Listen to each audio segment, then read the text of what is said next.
Hello दोस्तों, स्वागत है आप सबका स्लीपी क्लासेस में। कल से हमारा last batch of prelims crash course 2024 शुरू हुआ है। शुरुआत हमने की है इन्वायरमेंट से। इन्वायरमेंट में जो फर्स्ट टॉपिक है इकोलॉजी एंड इकोसिस्टम्स, उसका एक छोटा सा स्निपेट जिसमें हम इकोलॉजिकल एम्पलीट्यूड, इकोफीन, इकोटाइप और इको स्पीशीज़ क्या होते हैं को डिटेल में डिस्कस कर रहे हैं। वीडियो एंड टू एंड देखिएगा इन सब टॉपिक्स की एक कॉम्प्रिहेंसिव अंडरस्टैंडिंग के लिए। ऑल्सो अगर आप ये क्रैश कोर्स ज्वाइन करना चाहते हैं तो आप कर सकते हैं। It is a live crash course जिसमें हम स्टैटिक करंट दोनों पे फोकस करेंगे। PYQs की डिस्कशन होगी followed by practice questions of each topic and you will also get FLTs in the end. Also अगर आप कंटेंट कर चुके हैं and you just want to focus on the questions, on practice questions, तो आपके लिए हमारे पास एक परिश्रम नाम का कोर्स है जिसमें हम कॉम्प्रिहेंसिवली हर एक टॉपिक के क्वेश्चंस आपको प्रोवाइड करेंगे and you can solve them and you can get the PDFs also इसमें जो पिछले साल के क्वेश्चंस हैं उनके PDFs भी आपको प्रोवाइड किए जाएंगे, all of it at 999 rupees. अगर आप इनके बारे में डिटेल में जानना चाहते हैं तो आप हमारे टोल फ्री नंबर पे कॉल कर सकते हैं 1800-890-3043। बाकी टॉपिक ज़रूर देखिए और जो भी आपको लगता है अच्छा, बुरा, बहुत अच्छा, कमेंट्स में ज़रूर शेयर कीजिएगा। This is the concept that I'm talking about, the concept of ecophene, ecotype and ecospecies. Now what happens is that what you have to understand is that आप ना पहले इसको समझो फिर हम उसकी बात करेंगे। Now what happens is that हर एक ऑर्गेनिज्म और हर एक इंडिविजुअल, ठीक है, whenever you talk about an individual or an organism, interchangeably used है, now they have an ability to adapt to the changes in its surrounding. Taxon, yes, taxon is the broader category, ठीक है। जैसे ये जो हमारे पास है ना कि स्पीशीज कौन सी हैं और these are all taxonomical classes, ठीक है। तो these are all taxons, the broader categories, taxons। जैसे जीनस एक टेक्सॉन है, उस तरह से वो टेक्सॉन वहाँ पर यूज होता है।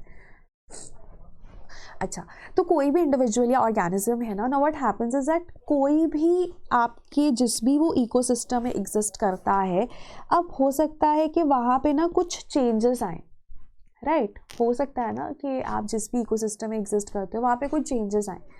अब that individual can adapt to changes in the surroundings. Every individual, every organism has that ability to adapt, ठीक है। That is, they can tolerate small changes. Now these small changes have to happen within a range, ठीक है। अगर आपके पास एक range है, उसके under changes आते हैं। जैसे लेट्स से टेम्परेचर की मैं बात करूं तो अगर आपकी रेंज है टेम्परेचर बहुत ज़्यादा हाई और बहुत ज़्यादा कोल्ड हो जाए तो शायद वो ऑर्गेनिज्म सर्वाइव ना कर पाए। लेकिन अगर पर्टिकुलर रेंज में चेंजेस आते हैं so that organism adapts, right. So that range is known as ecological amplitude first of all, जिसमें अगर चेंजेस आते हैं सो दे कैन अडैप्ट और दे कैन एडजस्ट और you can say they can tolerate, either of the term. Tolerate कर सकते हैं, adapt कर सकते हैं, एडजस्ट कर सकते हैं, but it has to be a specific range within which it can tolerate ecological changes. Now this range is what is known as ecological amplitude. पहला टर्म आपका ये है, इकोलॉजिकल एम्पलीट्यूड क्या होता है? रेंज जिसमें एक ऑर्गेनिज्म एडजस्ट कर सकता है। अगर इसके रेंज के इधर आ गए हम या इधर आ गए तो हो सकता है कि जो स्पीशीज है वो एक्सटिंक्ट हो जाए, ठीक है, क्योंकि आपने बहुत ज़्यादा अब्रप्ट चेंजेस कर दिए। So that species might go extinct in the longer term. पहले क्या होगा, पहले तो इंडिविजुअल ऑर्गेनिज्म धीरे धीरे वो they die, but longer term में हो सकता है if these changes persist then the species might also go extinct, right. But हाँ, this range is known as ecological amplitude. अब इस इकोलॉजिकल एम्पलीट्यूड में जो है 3 रिस्पॉन्सेज आते हैं। कौन से 3 रिस्पॉन्सेज हैं? इकोफीन, यहाँ पे लिखा हुआ है, इकोफीन, इकोटाइप एंड इको स्पीशीज, ठीक है। ये 3 रिस्पॉन्सेज आते हैं, तो इनको याद करते हैं। आप PT से याद कर सकते हो। सबसे पहले इकोफीन आता है, फिर इकोटाइप आता है, फिजिकल ट्रेनिंग PT, और लास्ट में स्पीशीज़ आती है। स्पीशीज़ के बाद फिर अगर ये चेंजेस और ज़्यादा होते रहते हैं ना तो we also have new species formation, ठीक है। So we have PTS। Now ecophene को ना इकैट्स भी कहा जाता है। ये जो टर्म्स है ना ये आपको थोड़ी ध्यान में रखनी है, स्पेशली जो इको रिलेटेड टर्म्स है काफ़ी कंफ्यूज करती हैं। So you have to remember ecophene क्या है, एक सेकेंड है ना, ecophene is also known as ecad, ठीक है। अब इकैट में हमारे पास ना इनको मॉर्फोलॉजिकली चेंज्ड फॉर्म्स भी कहा जाता है। देखो मॉर्फोलॉजी होता है आपका फिजिकल अपीयरेंस, ठीक है, तो उसमें अगर चेंज होगा तो वो हम इकोफीन में विटनेस करते हैं। अब होता क्या है, जब आप एक स्पीशीज़ को कहीं पे भी नई एनवायरनमेंट में लेकर जाते हो या फिर अगर जिस इकोसिस्टम में वो है वहाँ पर चेंज आता है, कुछ भी हो सकता है आइदर ऑफ द टू, तो क्या होगा कि जब आप नया एनवायरनमेंट वहाँ पर आता है या नई एनवायरनमेंट में लेकर जाते हो तो पहले एबिलिटी आपकी जो एबिलिटीज़ है वो ऐसे सो एंड फोर डेवलप होती हैं कि आपकी बॉडी में ना टेम्परेरी वेरिएशंस आएंगे। टेम्परेरी और परमानेंट वेरिएशंस में क्या फ़र्क है, जो परमानेंट वेरिएशंस है ना वो जीन्स में आते हैं, ठीक है। If you have changes in your genes, if your genetic makeup changes in response to the environment outside, then those changes are permanent. वो क्यों परमानेंट होते हैं, क्योंकि वो आपकी ऑफस्प्रिंग में पास ऑन होंगे, ठीक है। आपकी जो प्रोजेनी होगी, आपका जो बच्चा होगा उसमें जीन्स पास ऑन होंगे, तो वो परमानेंट वेरिएशंस होती हैं। व्हेन आई से टेम्परेरी वेरिएशंस, दैट मीन्स कि जीन्स में वो वेरिएशन नहीं आई है, जेनेटिक जो मेकअप है वो सेम ही है, ठीक है। The moment it becomes genetic it becomes permanent. अब पहले क्या होता है कि इकोफीन्स है हमारे पास, है ना, तो इनमें फिजिकल अपीयरेंस में चेंजेस आते हैं, मॉर्फोलॉजी में चेंजेस आते हैं, टेम्परेरी चेंजेस हैं, जीन्स में कुछ चेंज नहीं आते। तो when you have two ecophenes, they are in different physical environment और they are in different ecosystems, ठीक है, they are in different ecosystems. So you can have ecofin 1 here and you can have ecofin 2 here. तो इनमें ना दोनों में difference क्या है, दो इकोफिन्स में, कि फिजिकल अपीयरेंस में या मॉर्फोलॉजी में चेंज है और ये परमानेंट नहीं है क्योंकि ये जीन्स में नहीं आया। और जब आप इनको सिमिलर एनवायरनमेंट में वापस लेकर आओगे तो इनके जो टेम्परेरी चेंजेस थे वो भी डिसॉल्व हो जाएंगे and they will become extremely similar.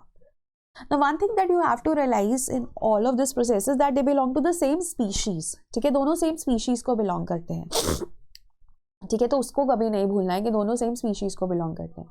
तो है हो क्या रहा है, आपके पास एक स्पीशीज का कोई मेंबर था, एक कोई इंडिविजुअल था, आपने उस इंडिविजुअल को कोई नई एनवायरनमेंट में भेज दिया। अब क्या हुआ, उस इंडिविजुअल के वहाँ पर दूसरे कंपेयर टू यहाँ पर जो इंडिविजुअल्स थे उसके कंपेयर उसके फिजिकल अपीयरेंस या मोर्फोलॉजी में कुछ चेंजेस आ गए and they are temporary, they are not permanent, क्योंकि वो जीन्स में नहीं है। तो moment this individual goes back to the original place, वो चेंजेस बदल जाएंगे, वो चेंजेस खत्म हो जाएंगे। So these are two ecophenes. Namibian cheetah and why Indian subcontinent, yes you can say that they will develop certain changes। और ये ना changes अगर आप इनको वो देखोगे कि they have coat का difference है, क्योंकि जो अफ्रीका और अभी थोड़ा सा उनका कोट का डिफरेंस है, वो सब चेंजेस आप कह सकते हो। Same species but from different environments, yes, that is what ecophenes are. So the individuals out there, they will be two different ecophenes, ठीक है। बट ना अब इसमें होता क्या है, जब वो थोड़े और टाइम के लिए जो इंडिविजुअल है जो वहाँ पर गया था, ठीक है, वो वहाँ पे ही रहना शुरू कर दे, तो ये जो मॉर्फोलॉजिकल चेंजेस है ना, दे स्टार्ट बिकमिंग परमानेंट, क्योंकि वो जेनेटिक्स में चेंजेस आने शुरू हो जाते हैं, जीन्स में चेंजेस आने शुरू हो जाते हैं।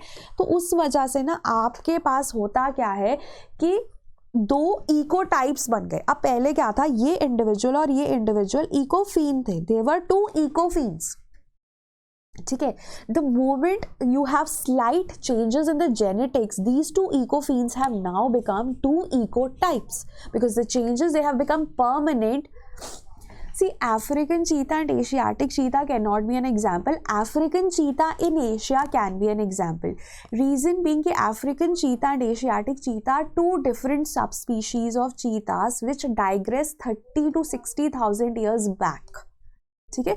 So एक आपके पास कोई चीता का कॉमन एक हमारे पास चीता था, उसके बाद वो 30 से 60,000 पहले डिवाइड हो गए 2 स्पीशीज़ में, एक अफ्रीकन चीता बन गया और एक एशियाटिक चीता बन गया। तो इनके these are 2 different species only, ठीक है, ठीक है। और क्योंकि इनको हम डिफरेंट सब स्पीशीज़ कहते हैं बिकॉज ये सेम उससे आ रही हैं, राइट। और चेंजेस आर नॉट दैट, जैसे आप कह लो ना, इन दोनों में जो डिफरेंशिएटिंग फीचर्स होंगे बहुत ज़्यादा प्रोमिनेंट नहीं है, बहुत ज़्यादा सिमिलैरिटीज़ भी हैं, ठीक है। So they have a common ancestor of cheetah and then they diverged 30 to 60,000 years back. And so Asiatic cheetah and African cheetah can be an example. African cheetah in Asia can be an example of an ecophyne. हाँ, then they will be called 2 ecophynes, ठीक है, they will be called 2 ecophynes. और जब उनके jeans में changes आने शुरू हो जाएंगे ना, जब उनके जीन्स में चेंजेस आने शुरू हो जाएंगे तो वो इको टाइप बन जाएंगे, फिर वही जो 2 इकोफीन्स थे ना, फिर वो 2 इको टाइप्स के लाएंगे, ठीक है। और जब अब ये यहाँ पर इको टाइप और इको स्पीशीज में पता है क्या फ़र्क है? इको टाइप और इको स्पीशीज में ये फ़र्क है कि इको स्पीशीज में जो चेंजेस है ना वो और ज़्यादा प्रोमिनेंट हो गए, ठीक है। द परमानेंस वहाँ पे भी शुरू हो गया था, जीन्स में चेंजेस आने शुरू हो गए थे, बट यहाँ पर ना जीन्स में माइनर वेरिएशंस थी। The moment we have ecospecies, मतलब वो और ज़्यादा टाइम के लिए वहीं पर रह गए, ठीक है, वो इंडिविजुअल और ज़्यादा टाइम के लिए वहाँ पर रह गया। So the changes they become more prominent, ठीक है। और जो हमारे पास जैसे पहले लेट्स से माइनर वेरिएशन थी, अब वो मेजर वेरिएशन हो जाती है जीन्स में। और अगर हम इनको बहुत ज़्यादा टाइम के लिए अलग छोड़ दें तो they might even become separate species. ये जीन्स में इतने ज़्यादा चेंजेस होने शुरू हो गए कि वो सेपरेट स्पीशीज़ ही कहलाएंगी, ठीक है। और कभी कभी जो इको स्पीशीज़ भी होती है ना, ये भी वाइबल ऑफस्प्रिंग्स नहीं प्रोड्यूस कर पाती, या ये भी फर्टाइल ऑफस्प्रिंग्स नहीं प्रोड्यूस कर पाती। देखो, जब तो हमारे पास है क्या, सबसे पहले हमारे पास इकोफीन होगा, फिर टाइप होगा, फिर स्पीशीज़ होगा, फिर अलग से species, these are eco species ना, so they might give rise to another species all together, but this will take generations, like thousands of years, ठीक है। And sometimes these cannot also produce viable offsprings like species, but phene and types can. No, cat and lion are different species only. देखो अब इसमें ना आप इसीलिए ना ये थोड़ा सा ट्रांसग्रेसिव हो रहा है। आप जो देखो, अगर हम ऐसे बात करें तो सबका कॉमन एंसेस्टर तो है, जितने भी हमारे पास ये है apes है, big apes है, they have a common ancestor, but now they are different species. No, eco species, what happens is that eco species can become species if the amount of genetic changes exceed, ठीक है। और वो इतने ज़्यादा हो जाते हैं, वो जेनेटिक चेंजेस इतने ज़्यादा हो जाते हैं कि नई स्पीशीज़ ही बन जाती हैं, ठीक है। तो वो है, देखो हमारे पास क्या हो रहा है कि टाइप फीन में बिल्कुल भी जेनेटिक चेंजेस नहीं है ना, फीन में बिल्कुल भी नहीं है, टाइप में माइनर आया, स्पीशीज़ में मेजर आया, इको स्पीशीज़ में। अब नई स्पीशीज़ में क्या होता है, बहुत ज़्यादा आ जाते हैं चेंजेस, और स्पीशीज़ तो कभी भी वाइबल ऑफस्प्रिंग नहीं प्रोड्यूस कर पाएगी। कभी कभी इको स्पीशीज़ भी, 2 इको स्पीशीज़ भी वाइबल ऑफस्प्रिंग नहीं प्रोड्यूस कर पाती। जैसे हमने किया था ना, एक इंडिविजुअल दूसरी जगह पे गया, इनिशियली वहाँ पर हमें इकोफीन मिला, so these two become ecophenes. Then another, if they spend a lot of time there are changes in the genes, so they become ecotypes. So this also become ecotypes. So we have 2 ecotypes. और ज़्यादा changes आ जाते हैं, so they become eco species. So this also becomes eco species. Now what happens is sometimes these 2 eco species cannot produce a viable offspring.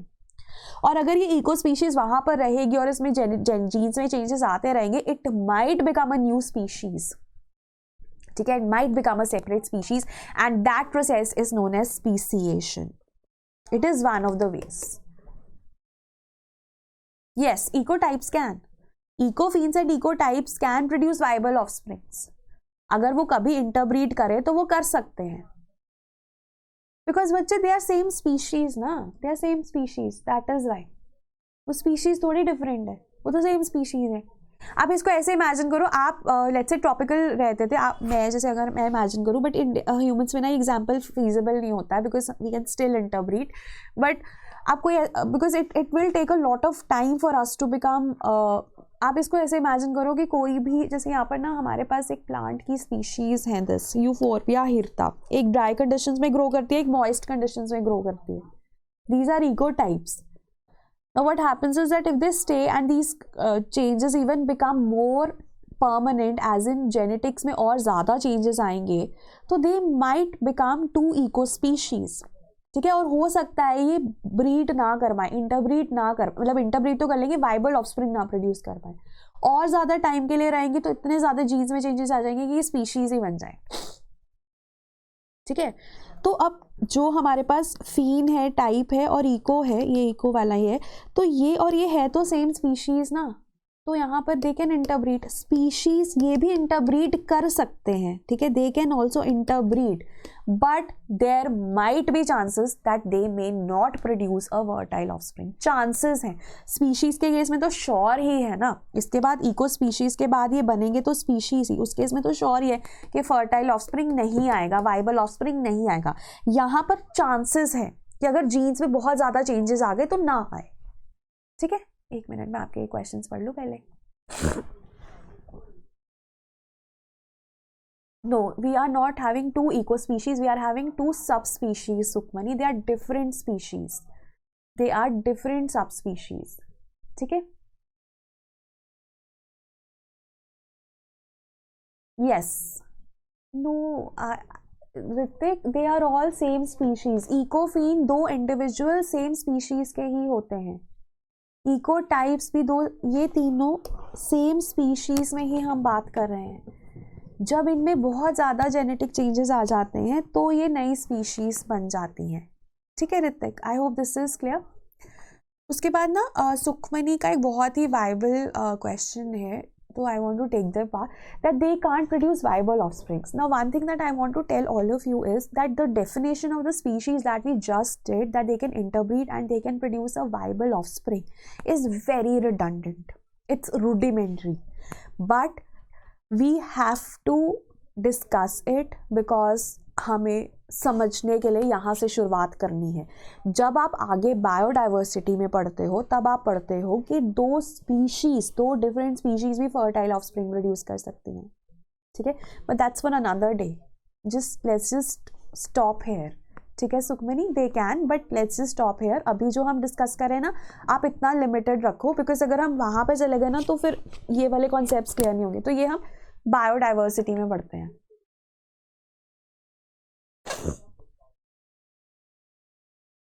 Migration नहीं होगा बच्चे, ये migration में they are adapted to that, so that is different, that is their normal routine. The conditions might be different but that is their normal routine. Yes, they are created in genes only, two species jeans.